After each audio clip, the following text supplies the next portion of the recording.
साल 2007 में महज 13 साल की एक लड़की उत्तर कोरिया से अपनी मां के साथ चीन भागने का फैसला करती है, लेकिन दुर्भाग्य से चीन पहुंचने के बाद उन्हें मानव तस्कर ने पकड़ लिया और उसकी मां के साथ उसकी बच्ची के सामने ही कई दिनों तक उसके साथ दुष्कर्म करते रहे, उसका बलात्कार करते रहे। ये सारी घटनाएं देख करके वह पूरी तरीके से टूट जाती है और सिर्फ खुद को बचाने के लिए मजबूरी में एक चीनी व्यक्ति के साथ शादी कर लेती है। वो लड़की और उसकी मां चीन में कई सालों तक छिप कर रहे और उसके बाद किसी तरह उन्होंने मंगोलिया के रास्ते दक्षिण कोरिया जाने की योजना बनाई, जिसके बाद -50 डिग्री के ठंड में बिना किसी नक्शे के उन्होंने गोबी रेगिस्तान को पार किया। इसके बाद वहां से मंगोलिया के सैनिकों के पास पहुंच गई, जिसके बाद मंगोलियाई सैनिकों ने उन्हें दक्षिण कोरिया भेज दिया। ये कहानी है उत्तर कोरिया की योनामी पाक की, जो इस वक्त अमेरिका में रहती है। North Korea is the darkest place on earth. We do not have electricity. They targeted me. I was 13 years old. There is a saying in North Korea, women are weak, but mothers are strong. My mother allowed herself to be raped in order to protect me. इन्होंने बताया कि इनके पिता सरकारी कर्मचारी थे, लेकिन उत्तर Korea में आर्थिक बदहाली के कारण उनका पूरा परिवार गरीबी और भूखमरी के कारण जूझ रहा था। वहां खाने को इतनी कमी है कि लोगों को घास और जंगली जानवर खाने के लिए वहां के लोग पूरी तरीके से मजबूर हैं। दोस्तों, नॉर्थ कोरिया दुनिया के रहस्यमयी देशों में से एक माना जाता है। जहां इस देश में इंटरनेट पूरी तरीके से बैन है, वहीं यहाँ के नागरिकों को अपने तानाशाह के खिलाफ बोलने की इजाजत तक नहीं है। वह किस तरीके से हेयर स्टाइल रखेंगे, वह किस तरीके से कपड़े पहनेंगे, वह कहाँ जाएंगे, कब जाएंगे, क्यों जाएंगे, ये पूरी डिसाइड वहाँ की सरकार तय करती है। और यहाँ का तानाशाह अपनी तानाशाही और क्रूरता की सारी हदें को पार कर देता है। और सबसे हैरानी की बात यह है कि यह देश अपने आप को लोकतांत्रिक डेमोक्रेटिक रिपब्लिक कहता है। असल में दोस्तों, नॉर्थ कोरिया जिसे आधिकारिक तौर पर Democratic People's Republic of Korea यानी DPRK कहा जाता है, और यह एशिया के उत्तर पूर्व में स्थित है और इसकी सीमाएं चीन, रूस और दक्षिण कोरिया से मिलती हैं। अगर आप इसका क्षेत्रफल देखें तो यह 1,20,000 वर्ग किलोमीटर में फैला हुआ है और इसकी राजधानी प्योंगयांग है। लेकिन इसकी राजधानी प्योंगयांग की काली सच्चाई यह है कि यहाँ सिर्फ अमीर और ताकतवर लोग ही हंस सकते हैं। यहाँ गरीबों का आना पूरी तरीके से बैन है। यहाँ इस राजधानी में गरीब सांस तक नहीं ले सकता। इस वीडियो में आपको आगे जानने को मिलेगा कि यहाँ पर ऐसा तानाशाही क्यों है, इतनी क्रूरता क्यों है। लेकिन उससे पहले ये समझ लेते हैं कि नॉर्थ कोरिया का इतिहास क्या है, और ये भी समझ लेते हैं कि नॉर्थ कोरिया आखिर 2 हिस्सों में कैसे बट गया और कैसे यहाँ पर तानाशाही की शुरुआत हुई और क्यों वह अपने ही लोगों को गुलाम बनाकर रखता है। दोस्तों, इस तानाशाही की शुरुआत होती है साल 1945 से, जब साल 1945 तक कोरिया एक ही देश था और जापान के कब्जे में था। लेकिन जब वर्ल्ड वॉर 2 खत्म हुआ तो जापान हार गया और कोरिया आजाद हो गया। लेकिन इस आजादी के साथ ही एक नई मुसीबत आ गई, अमेरिका और सोवियत यूनियन। अमेरिका चाहता था कि कोरिया एक लोकतांत्रिक देश बने, जबकि सोवियत यूनियन इसे कम्युनिस्ट देश बनाना चाहता था। और इस तरह अंत में कोरिया 2 हिस्सों में बट गया। उत्तर कोरिया का हिस्सा सोवियत यूनियन के हाथ चला गया और दक्षिण कोरिया का हिस्सा अमेरिका के साथ चला गया। और यहीं से शुरुआत होती है नॉर्थ कोरिया की तानाशाही की खौफनाक काली सच्चाई का इतिहास।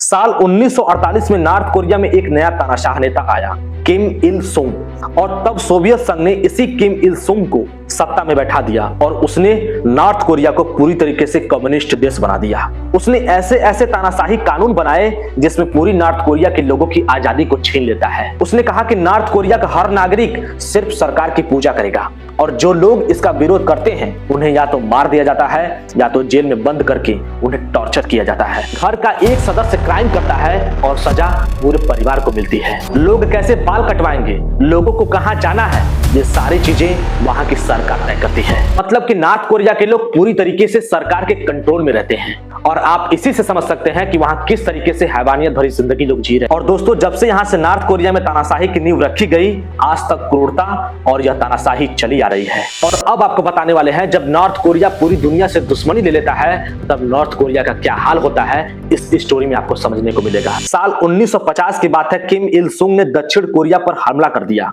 उसने सोचा कि वह पूरी कोरिया को एक कर देगा, लेकिन अमेरिका ने दक्षिण कोरिया की मदद की और फिर एक भयानक युद्ध छिड़ गया।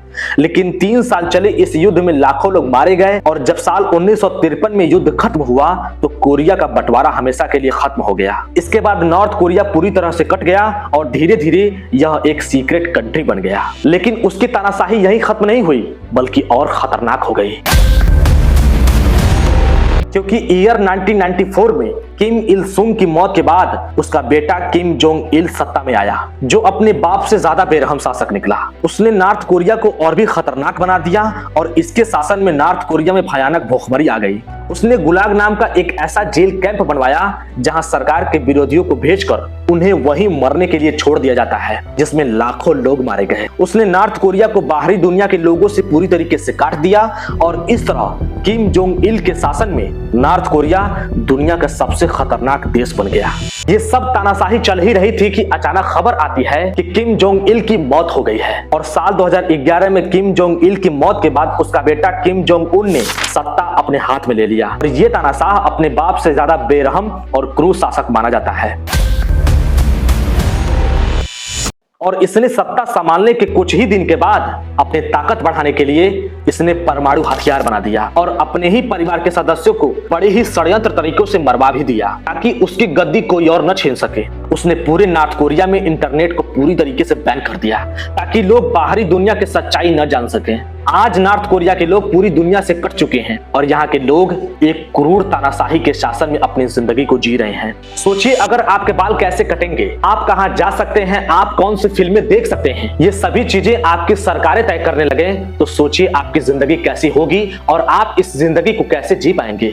लेकिन ये खौफनाक जिंदगी आज भी नॉर्थ कोरिया के लोग जी रहे हैं। यहाँ आज भी इस समय के आधुनिक दुनिया के बारे में लोग जानते ही नहीं है। आज हम 5G चला रहे हैं, नई नई टेक्नोलॉजी आ गई है, ये आई सिस्टम आ गया है, आर्टिफिशियल इंटेलिजेंट आ गया है, लेकिन वहां के लोग आज इन सभी चीजों को नहीं जानते। वह पूरी तरीके से इससे अनजान है और इस दुनिया से पूरी तरीके से कट चुके हैं। यहाँ के तानाशाही सरकार ने कुल 28 हेयर स्टाइल बना रखे हैं। यहाँ महिलाओं के लिए 18 और पुरुषों के लिए 10 हेयर स्टाइल तय किए हैं और अगर कोई इनसे अलग हेयर स्टाइल रखता है तो उसे तुरंत जेल में डाल दिया जाता है। पुरुषों को छोटे बाल रखने होते हैं और शादीशुदा महिलाओं को छोटे कट वाले बाल रखने यहाँ पर अनिवार्य हैं, नहीं तो उन्हें तुरंत जेल में डाल दिया जाता है। और किम जोंग उन का हेयर स्टाइल तो आप जानते ही हैं। इस किम जोंग उन का हेयर स्टाइल भी किसी भी व्यक्ति को उनका हेयर स्टाइल कॉपी करना गैर कानूनी माना जाता है, क्योंकि वह नहीं चाहता कि कोई और भी उसके जैसा दिखे। यानी कि वहां की सरकारें भी हेयर स्टाइल अपने तरीके से कटवाती है। इसके अलावा हर घर में तानाशाह किम जोंग उन के परिवार की तस्वीरें लगाना अनिवार्य होता है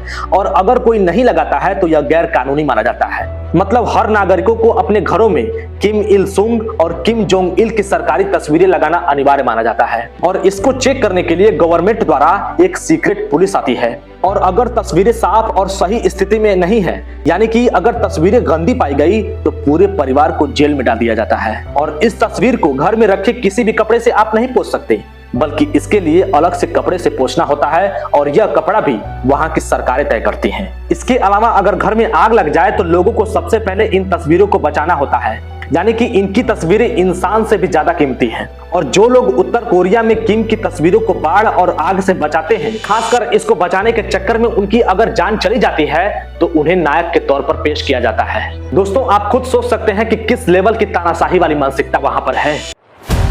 दोस्तों इस किम की फैमिली इतनी क्रूर है कि अपने ही देश के नागरिकों को अगर एक शहर से दूसरे शहर जाना है तो उन्हें परमिट लेना पड़ता है। नॉर्थ कोरिया के किसी भी शहर में एंट्री लेने से पहले एक चेक पॉइंट होता है जहां के सैनिक उनके डॉक्यूमेंट चेक करते हैं और अगर गलती से डॉक्यूमेंट फर्जी निकले या आप बिना परमिट के वहां कोई जा रहा है तो उन्हें तुरंत जेल में डाल दिया जाता है। नॉर्थ कोरिया की राजधानी प्योंगयांग है, लेकिन यहाँ सिर्फ अमीर लोग ही रहते हैं। यहाँ गरीब का आना सख्त मना है और यहाँ गरीब का सांस लेना भी उनका जीना हराम कर देता है। यहाँ रहने वाले सिर्फ कुछ चुनिंदा लोग रहते हैं, या सरकारी अफसर या सेना के उच्च अधिकारी या पार्टी के कोई सदस्य हो या बड़े बड़े अमीर व्यक्ति ही इस शहर में रह सकते हैं। प्योंगयांग को सिर्फ विदेशी मीडिया और टूरिस्ट के लिए चमकाया गया है ताकि दुनिया को लगे कि नॉर्थ कोरिया एक खुशहाल देश है, लेकिन असली नॉर्थ कोरिया इससे बहुत अलग है। गांवों में लोग भूखमरी से मर रहे हैं, कीड़े और मेढकों को खा करके अपनी जिंदगी को बचा रहे हैं, लेकिन ये तानाशाही सरकार सिर्फ हथियार और मिसाइल बना रही है। दोस्तों नॉर्थ कोरिया के लोगों की जिंदगी किसी जेल से कम नहीं है। यहाँ हर नागरिक पर सरकार की नजर रहती है, हर जगह कैमरे और सीक्रेट पुलिस होते हैं।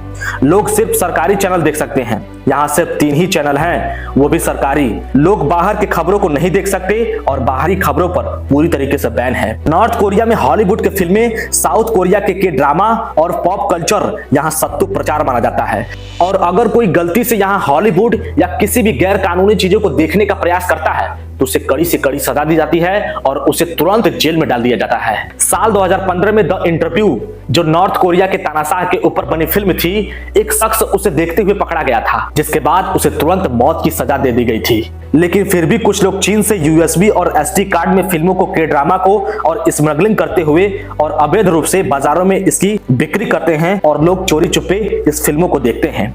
इन फिल्मों को अक्सर रात के समय बिजली कट होने के बाद लैपटॉप या बैटरी की मदद से देखते हैं, यानी कि यहाँ के लोग अपना मनोरंजन भी अपना जान जोखिम में डालकर करते हैं। दोस्तों, नॉर्थ कोरिया में खाने की इतनी कमी है कि लोग कीड़े और मेंढक खा करके अपना दिन किसी प्रकार से गुजारते हैं। और दोस्तों, अगर कोई भी व्यक्ति इस देश को छोड़ने या भागने की कोशिश भी करता है तो उसके पूरे परिवार को सजा मिलती है। यहाँ तक कि अगर कोई व्यक्ति सरकार के खिलाफ जाता है तो उसके 3 पीढ़ियों को सजा मिलती है। मतलब अगर कोई भागने की कोशिश करता है तो उसके माता पिता, दादा दादी और उसके बच्चे को भी सजा मिलती है। लेकिन दुर्भाग्य से अगर कोई बच्चा पेट में है तो उसके पैदा होने के बाद उसको सजा मिलती है। इन्हें यहाँ तो जेल में डाल दिया जाता है या फोर्स लेबर कैंप्स में मरने तक काम करवाया जाता है, और कुछ मामले में पूरे परिवार को पब्लिकली ही सबके सामने गोली मार दी जाती है। अगर कोई देश छोड़कर भागता है तो उसके पूरे परिवार की जिंदगी बर्बाद हो जाती है, और इसीलिए अक्सर पूरे परिवार सहित इस नॉर्थ कोरिया को छोड़कर भागने की लोग कोशिश करते हैं।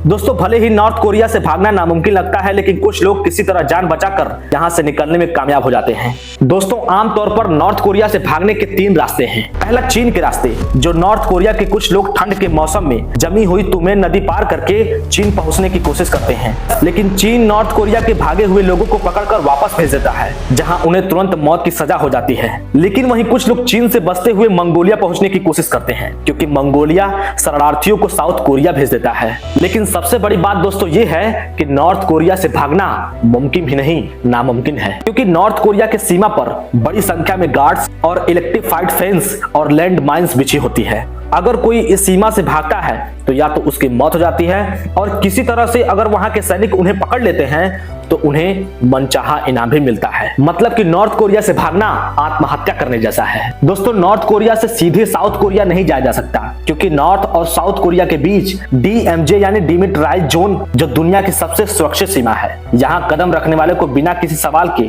तुरंत गोली मार दी जाती है, जैसे कि वहां से भाग रहे एक सैनिक के साथ हुआ था, जो साल 2017 में एक जीप में उत्तर कोरिया का एक सैनिक DMZ की तरफ भागा, लेकिन जीप एक गड्ढे में जाकर फंस जाती है। लेकिन उसने हार न मानते हुए वहां से भागकर DMZ के पास पहुंच गया, लेकिन तब तक उसे कई गोलियां लग चुकी थी, शरीर से बहुत सारा खून बह चुका था। इसके बाद भी रात के समय दक्षिण कोरिया के सैनिकों ने उन्हें बचाया और अपनी तरफ खींच लिया, लेकिन भाग्य से उसकी जान बच जाती है। लेकिन सबके साथ ऐसा भाग्य नहीं देता दोस्तों, वहां हर किसी को गोली मार देने का सख्त आदेश होता है। लेकिन अब आप सोच रहे होंगे कि साउथ कोरिया नॉर्थ कोरिया के लोगों को अपनाता क्यों है? तो इसका सबसे बड़ा कारण यह है कि साउथ कोरिया नॉर्थ कोरिया के लोगों को अपना ही मानता है, वहां के नागरिकों को अपना ही नागरिक समझता है, इसलिए वहां के आए हुए, वहां से भागे हुए हर शरणार्थी को वह अपनाता है। नॉर्थ कोरिया से भागे हुए हर शरणार्थी को साउथ कोरिया एक नई जिंदगी देता है, उन्हें रहने के लिए घर, आर्थिक सहायता और नई नौकरी खोजने में मदद करता है। यहां तक कि सरकार उन्हें 3 महीने की स्पेशल ट्रेनिंग देती है, जिससे वे